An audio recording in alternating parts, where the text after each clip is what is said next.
ये जो हमारा जन्म हुआ ये भाग्य के अधीन नहीं है, ये नवीन भाग्य निर्माण करने के लिए है। नहीं तो आदेश ही नहीं देते भगवान। पशुओं को आदेश नहीं दिया जाता क्योंकि वो भाग्य के अधीन है। केवल मनुष्य शरीर को आदेश दिया गया है। किसी देवता को भी आदेश नहीं दिया गया कि आप ये करो ये ना करो, क्योंकि वो वही करेंगे जो उनके सुकृत है, उसके अनुसार बस भोग भोगेंगे। आगे कुछ नहीं कर सकते, नवीन कर्म नहीं कर सकते, न नारकी जी कर सकते हैं, न स्वर्ग के कर सकते हैं। सब अपने अपने परिणाम को केवल भोग रहे हैं। यहां परिणाम उपस्थित करने का अवसर है। आप जो चाहो अपना परिणाम कर सकते हो। आप चाहो नरक जाओ, चाहे स्वर्ग जाओ, चाहे नारायण बन जाओ, जो चाहो कर सकते हो। मनुष्य शरीर है तो ऐसा शास्त्र स्वाध्याय और पंडिताई ज्ञान किस काम का, जो भगवत प्राप्ति प्रारब्ध पे छोड़ दे।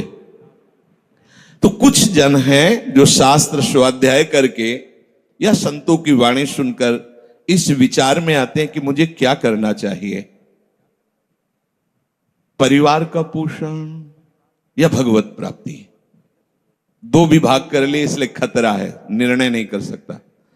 और सही पूछो तो दो विभाग है नहीं, एक ही बात है। समझ जाओ तो वहीं वहीं भगवत प्राप्ति हो जाएगी।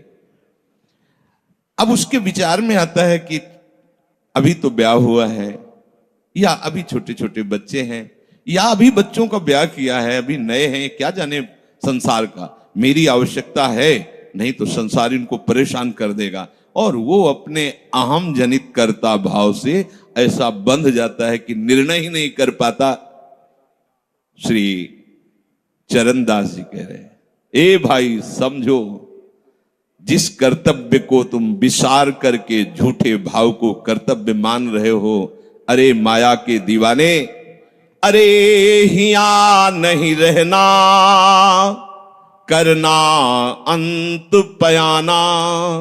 यहां से जाना है, यहां से जाना है। ये भूल जाते हैं। माया की ऐसी भूल भुलैया है कि हमें शरीर में राग और शरीर संबंधियों के राग में सुख मिलने लगता है और लगता है कि मैं अविनाशी हूं।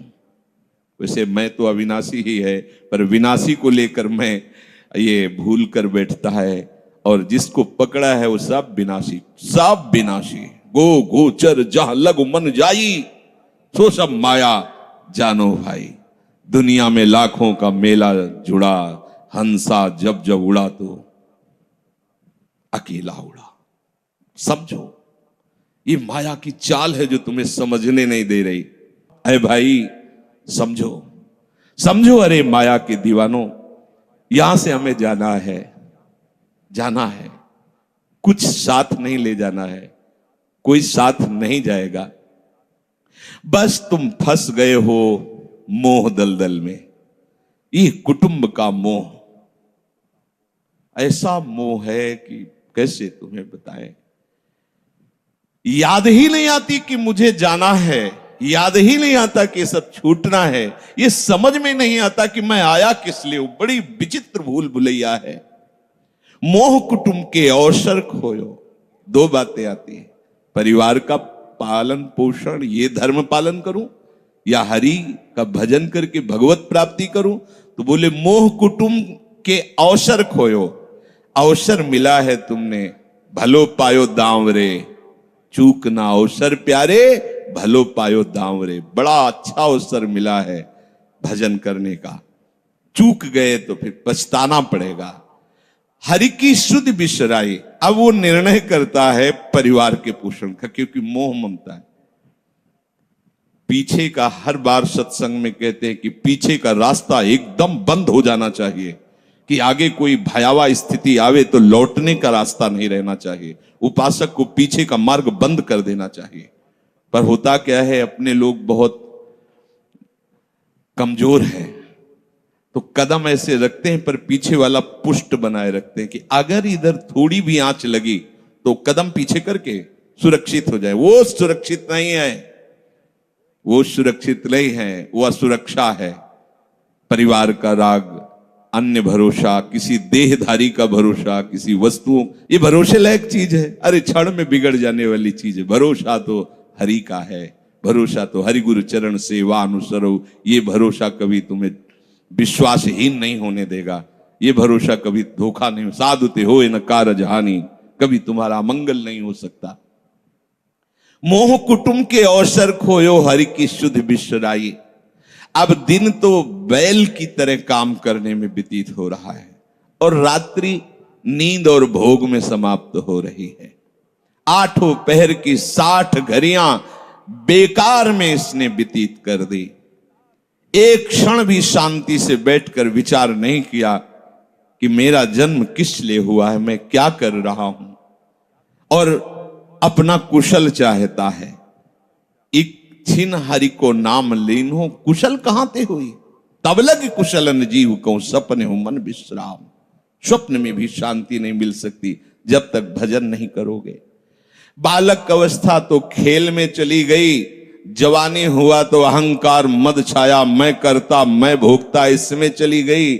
जब वृद्ध आया तो रोग और चिंताओं ने घेर लिया। अब इतना दुखी है कि वो सोच भी नहीं सकता कि मैं इनसे दूर होकर भजन कर लूं। ये जो वो भजन का नाटक होता है, भजन नहीं हम देखते हैं, ऐसे ही लगा रहता है, कैसे हो और बढ़िया से, और क्या करें, और मरने का ठौर आ रहा है, और क्या करें, तुम आए हो भजन करने के लिए और में भी फंसे हो, क्या कर दूं, कहां से कैसे व्यवस्था कर दूं। हम ही चला रहे हैं, भले वृंदावन में बैठे परिवार हमारे अनुसार चलेगा, हमारे ही, नहीं तो नष्ट हो जाएंगे। आए हैं वनवास करने के लिए, भजन करने के लिए, पूरा का पूरा प्रपंच दिमाग में पता लगता है। वृद्ध भय चिंताति उपजी, दुख में कछु न सुहाता। अरे भूल क्यों रहे हो, चेतो। साधु चेताता है जगत को, चेतो। काल रूपी शिकारी धनुष पर विष का बाण चढ़ा चुका है, तुम ठीक निशाने पे हो, होश में हो जाओ। अगर अब कोई तुम्हें निशाने से बचा सकता है तो काल का भी महाकाल हरि बचा सकता है, दूसरा कोई नहीं। आए अचानक बांधे, यम के दूत आकर अचानक बंधन में डाल करके ले जाते हैं। अब वो निर्णय कर रहे हैं, झूठे जग से नेह छोड़कर साचो हरिनाम उचारो। चरणदास सुखदेव कहते हैं अपना भला विचारो, इसी में अपना भला है। तो क्या करें, घर परिवार छोड़कर तुम्हारी तरह बाबा जी बन जाए। बाबा जी बनने से भगवत प्राप्ति नहीं होती। अगर आप बाबा जी बाहरी बात को ले रहे हैं तो उसको समझ लीजिए, बाबा जी बनने से भगवत प्राप्ति नहीं होती, प्रभु के होने से भगवत प्राप्ति होती है। वो आप चाहे गृहस्थ वेश में रहकर बनो या आप विरक्त वेश, 2 मार्ग शास्त्रों ने स्थापित किए हैं, वो प्रभु के लिए। अगर वेश बदल लिया है और परिवार का राग है, भोगों का राग है, संसार की सत्यता का भान हो रहा है कि सब सत्य है, कोई फर्क नहीं पड़ता। वेश परिवर्तन से कोई फर्क नहीं पड़ता। गधे की पीठ में चाहे मिट्टी ला दो, चाहे कबाड़ ला दो, चाहे बेद ला दो, उसको बाहर से मतलब है। शरीर में चाहे लाल कपड़ा पहनो, चाहे सफेद पहनो, चाहे काला पहनो, चाहे नीला पहनो, चाहे पीला पहनो, ये तो वस्त्र है। आपका उद्देश्य क्या हुआ, आपका अपनापन कहां गया, ये खास बात है। कहीं ऐसा नहीं लिखा कि बाबा जी बनने से वो मोक्ष पद प्राप्त, नहीं। जहां संत की बात आएगी वहां लक्षण होंगे, जहां भगवत प्राप्ति की बात आएगी वहां मन का प्रभु में तन्मयता होना, प्रभु में डूबना, प्रभु के चिंतन में मगन होना होगा। वो चाहे गृहस्थ हो चाहे विरक्त हो, दोनों के। एक है कि संसार का व्यवहार पसंद नहीं तो वो निवृत्ति मार्ग का पथिक बन गया, और एक है कि संसार के व्यवहार को भगवत स्वरूप समझकर, भगवत अर्पित करते हुए अपने को प्रभु का मानकर, प्रभु को अपना मानकर चल रहा है, ठीक वैसे ही भगवत प्राप्ति उसको भी होगी। हम लोग जब सत्संग में बात सुनते हैं तो निर्णय करने के लिए हमारा ही हृदय होता है। अब लगा कि नहीं ठीक है, भजन तो करना है, पर हम ऐसा नहीं है कि कर्तव्य के लिए रुक रहे, पर कुछ समय अब हम लेंगे, फटाफट सब निपटा के। तो तुमसे भी चतुर काल है, वो उतने ही समय में तुम्हें निपटा देगा। बहुत चतुर है।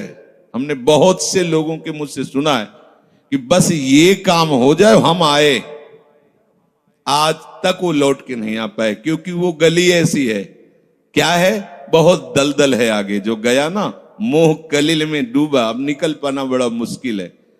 सत्संग में इतना सामर्थ्य है कि अभी आप सुन रहे हो, अभी आपको ऐसे सब ऐसे लगेगा, ऐसे ऐसे निकल जाएंगे, और गेट के बाहर होइएगा, वो हवा लगने दीजिए, तब लगे कैसे निकले। ऐसी प्रचंड माया है। इसीलिए तनहि राख सत्संग में तो मन ही प्रेम रस भेयो, तब मन प्रेम रस में बराबर सत्संग होता रहे, बराबर साधु संग मिले। ऐ साधु, ये तमाशा है, तमाशा बस 2 घड़ी का तमाशा है। यहां जितने इकट्ठे हुए हो ये सब मिल नहीं सकते। माता पिता भाई बंधु सब बिछुड़ते चले जा रहे हैं। जो ही आकर सब इकट्ठे मिले हो, ये कभी इकट्ठे नहीं रह सकते। ये कुछ समय का है। संतों ने इसे 2 घड़ी का ऐसे ऐसे व्यतीत हुआ। हम लोग परिवार को अपना मैं मानकर, मेरा मानकर के जो पोषित कर रहे हैं, वो कुछ समय के लिए है। जैसे नाव नदी के ऊपर बाट बटाऊ आए, मिल मिल जुदे होए पल माही आप को जावे। जैसे नदी पार करने के लिए 50 लोग इकट्ठे हुए नाव में बैठे, नाव किनारे पहुंची, सब अपने अपने मार्ग को चले जाते, कोई किसी का साथ नहीं देता है। ऐसे ही मृत्यु का समय आया, चला आप कितना भी प्यार करो, वो लौट के आपसे पूछने के लिए नहीं आएगा आप कैसे हो। या आपने कितना भी सबके लिए किया है, मोह से युक्त होकर अपना जीवन, विशेष जीवन आपने दे दिया, लेकिन आपकी क्या दुर्गति होगी किसी को कोई परवाह नहीं है। फूंक ताप के 10-5 दिन में वो जो दिन क्रिया हुई, इसके बाद सब मौज मस्ती में होते हैं। कोई तुम्हारा चिंतन, कोई तुम्हारा नाम नहीं लेगा, कोई तुम्हारे लिए आंसू नहीं बहाएगा। वो अगर कोई रोता है तो हमने सुना है कैसे रोता है। आज तक हमने जो कहा वही इन्होंने पूरा किया, मतलब अपनी कामनाओं की पूर्ति के लिए रोता है। अब कौन हमारी बात सुनेगा। तुम कितना हमें चाहते थे, कोई नहीं उतना चाहता।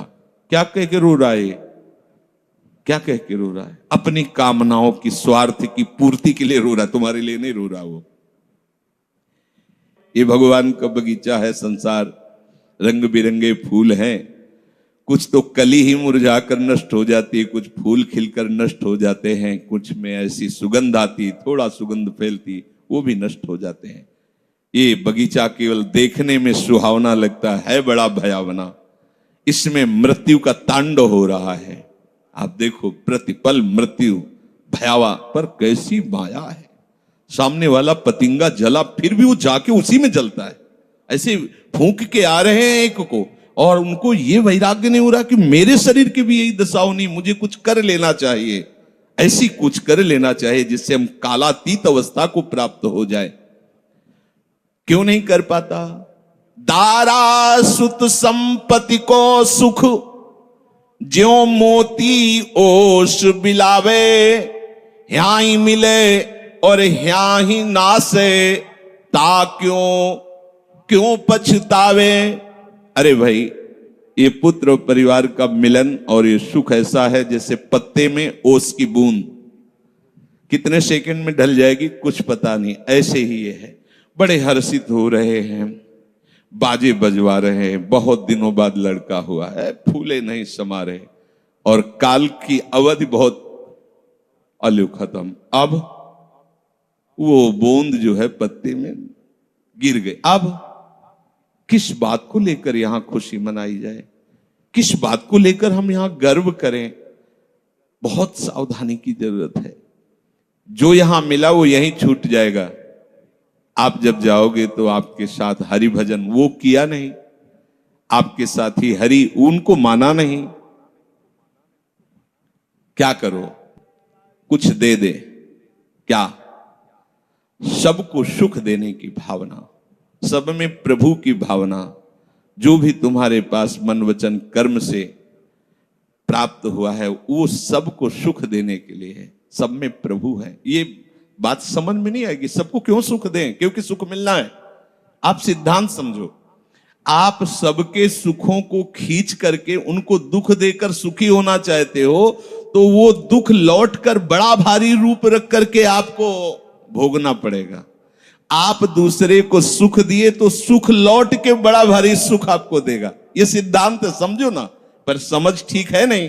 तो हम दूसरे को दुख दे करके अपने को सुखी मानना चाहते तो वो दुख बहुत बड़ा रूप रख के आता है और हम दुखी हो जाते हैं। नहीं, आज तक तो सब लोग सुख के लिए ही कर रहे हो, तो सुखी हो जाना चाहिए। मतलब गलत है, कहीं ना कहीं सिद्धांत गलत है। सत्संगति को लाभ बड़ो है, साधु भक्त समझावे, चरण दास ही राम सुमिर ले, गुरु सुखदेव बतावे।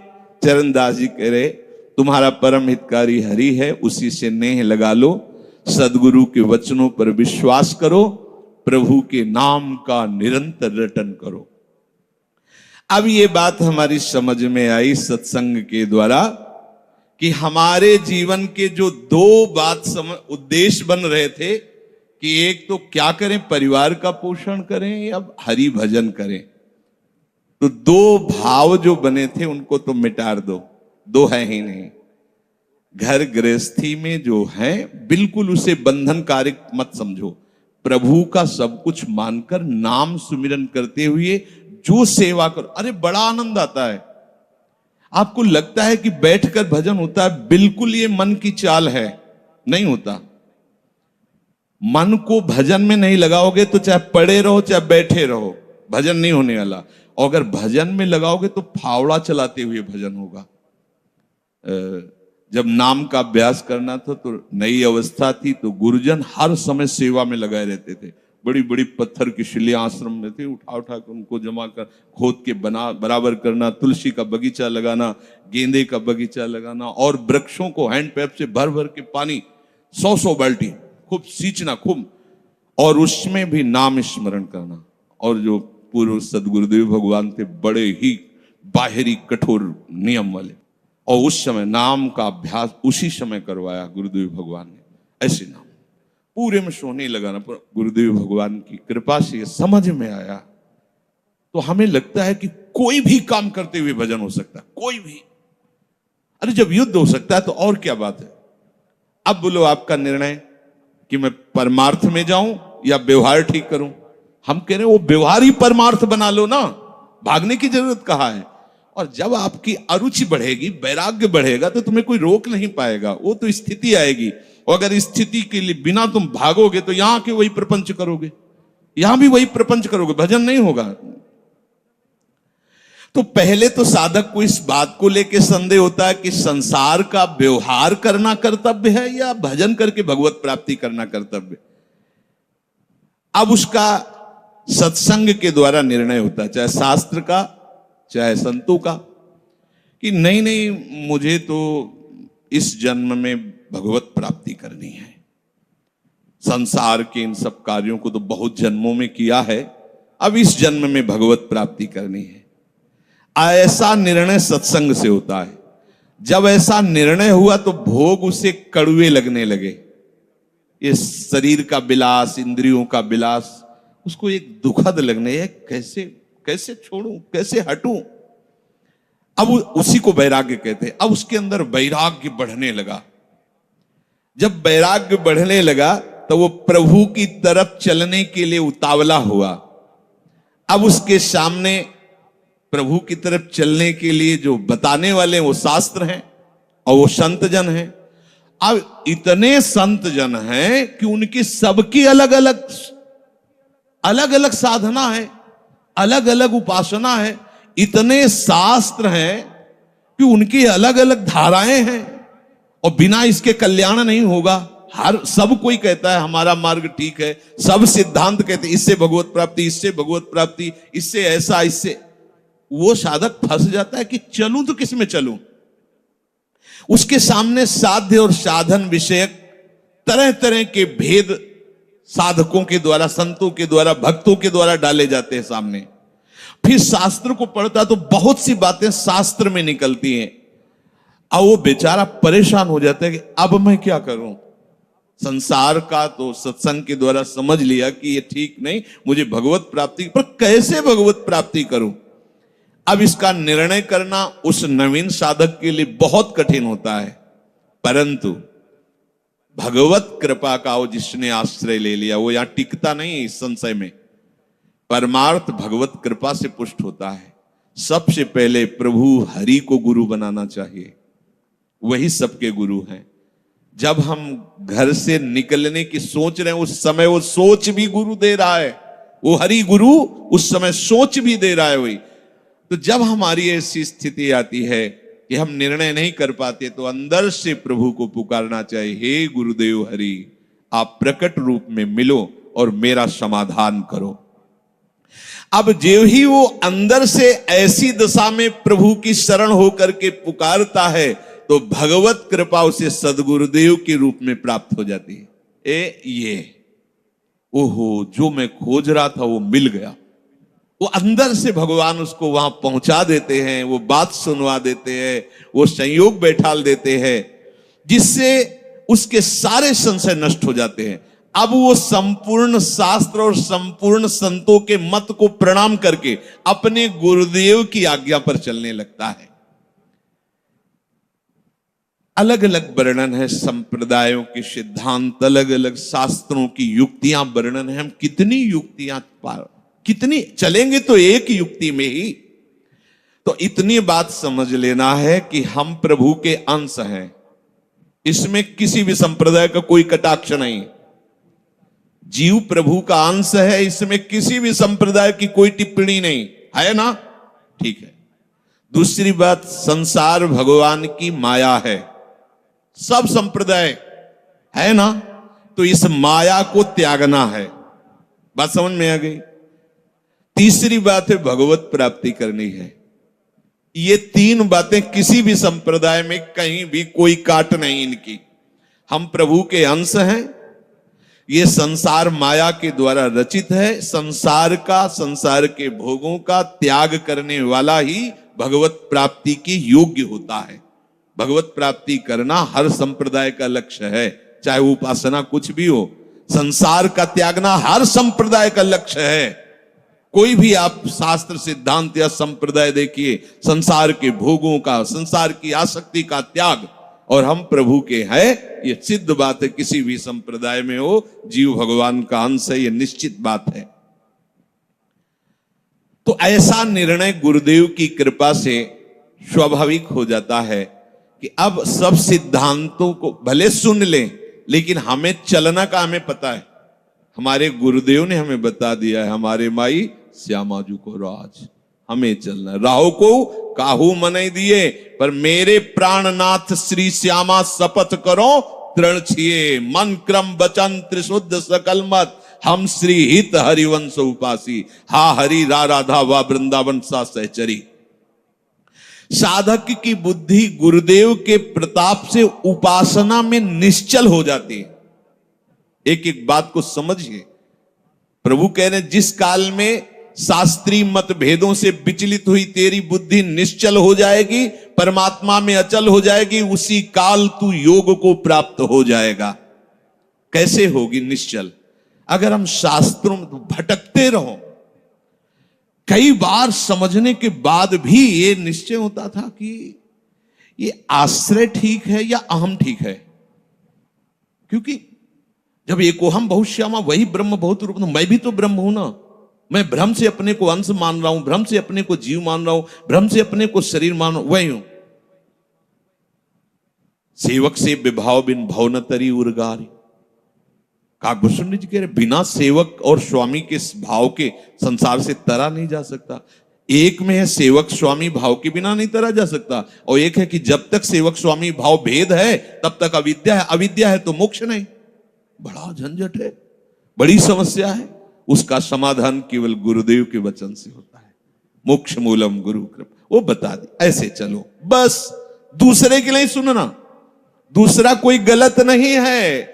बहुत से मार्ग हैं, बहुत से संप्रदाय हैं, बहुत से सिद्धांत है। हम सब संप्रदाय, सब सिद्धांत, सब मार्गों को एक साथ नहीं निर्वाह कर सकते। एक मार्ग में चलेंगे तो जो हमें गुरुदेव मिले भगवत प्रेरणा से, उनके द्वारा बताई हुई साधन पद्धति में अपनी बुद्धि निश्चल कर दे। निश्चल कोटि जन्म लग रगर हमारी, बरऊ शंभुनता राहु कुमारी, इसे निश्चलता कहते हैं, इसे अटल कहते हैं। चाहे जितनी परीक्षा ले लो, चाहे जैसा दुख दे दो, चाहे जैसा प्रलोभन दे दो, लेकिन अब अपने प्रियाजू के गोरे चरणार बिंदु के सिवा अन्य आश्रय नहीं ले सकते। ये अचल बुद्धि हो गई। साधक की बुद्धि निश्चल हो जाती है कि अब तो मुझे केवल प्रिया प्रीतम का नाम रटना है, प्रिया प्रीतम की सेवा करनी, प्रिया प्रीतम के भरोसे में रहना और प्रिया प्रीतम के पास ही जाना है।